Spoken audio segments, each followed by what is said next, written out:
اس سے پہلے اگر کتاب و سنت کی وعیدوں سے نہیں ڈرے تو اب کورونا سے ہی ڈر کے نماز شروع کر دیں،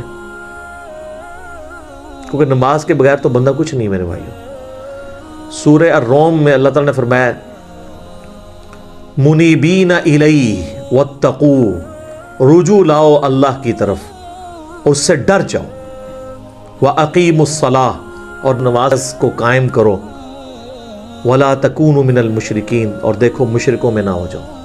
یعنی سورہ روم میں اللہ تعالیٰ نے فرمایا جو نماز قائم نہیں کرتا وہ مشرکوں میں سے ہے، یہ عمل مشرکوں والا ہے۔ پاکستان کے شناختی کارڈ میں اسے مسلمان لکھ دیا جائے گا، اللہ کے ہاں نہیں ہے۔ اور پھر جو صحیح مسلم میں 246 نمبر حدیث ہے، ترمذی میں بھی موجود ہے کہ بندے کے کفر اور اسلام، شرک اور ایمان کے درمیان فرق نماز ہے۔ جناب جامعہ ترمذی میں موجود ہے، ایک تابعی ہیں سیدنا عبداللہ بن شقیق، وہ فرماتے ہیں کہ صحابہ اکرام ترک نماز کے علاوہ کسی اور گناہ کو کفر نہیں سمجھتے تھے سوائے ترک نماز کے۔ صحابہ اکرام یعنی ترک نماز کرنے والے کو کافر سمجھا کرتے تھے۔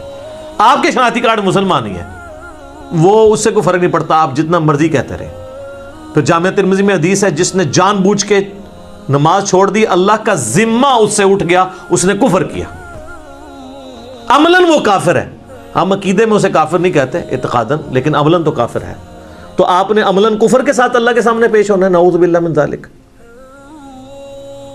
پھر سنن ابی داؤد میں حدیث ہے قیامت والے دن سب سے پہلے نماز کے بارے میں سوال ہوگا، اگر وہ اس سوال میں فلاح پا گیا تو وہ فلاح پا گیا، اور اگر وہ اسی میں فیل ہو گیا تو اگلے سوالات میں بھی فیل ہو گیا۔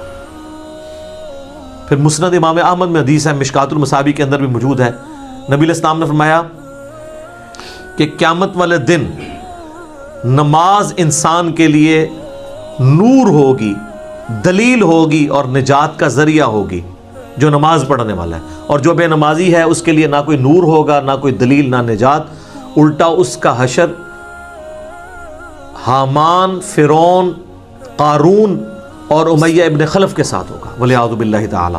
اللہم اجرنا من النار، اللہم من احییتہ منا فاحیہ علی الاسلام ومن توفیتہ منا فتوفہ علی الایمان۔ سنن ابن ماجہ میں حدیث ہے، ابو درداء رضی اللہ تعالیٰ عنہ کہتے ہیں مجھے میرے خلیل محمد رسول اللہ نے یہ نصیحت کی تھی کہ اللہ کے ساتھ شرک نہ کرنا، خواہ تمہارے ٹکڑے ٹکڑے کر دیے جائیں یا تمہیں آگ میں زندہ جلا دیا جائے، شرک نہ کرنا۔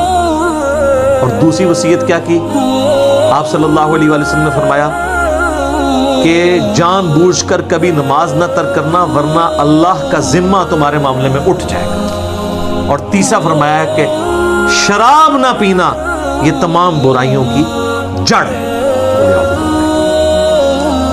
تو اب یہ کئی لوگ کلپ دیکھیں گے، چاہے وہ کورونا کے ڈر سے ہی دیکھ لیں، ان کے لیے میں آسانی کے طور پہ نماز کی ترغیب کے اعتبار سے بتا دوں کہ میرے بھائیوں دن رات میں صرف 17 رکعتیں آپ پڑھ لیں تو کتابوں کے خدا نے ہمیں جو بتایا ہے نا، آپ کی پرسش کوئی نہیں ہوگی۔ صرف 17 رکعتیں، 2 فجر کی، 4 ظہر کی، 4 عصر کی، 3 مغرب کی، 4 عشاء کی۔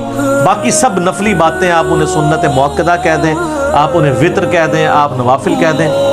جو اوبلیگیٹری نماز ہے نا، جس کی پرسش ہونی ہے، وہ 17 رکھتے ہیں۔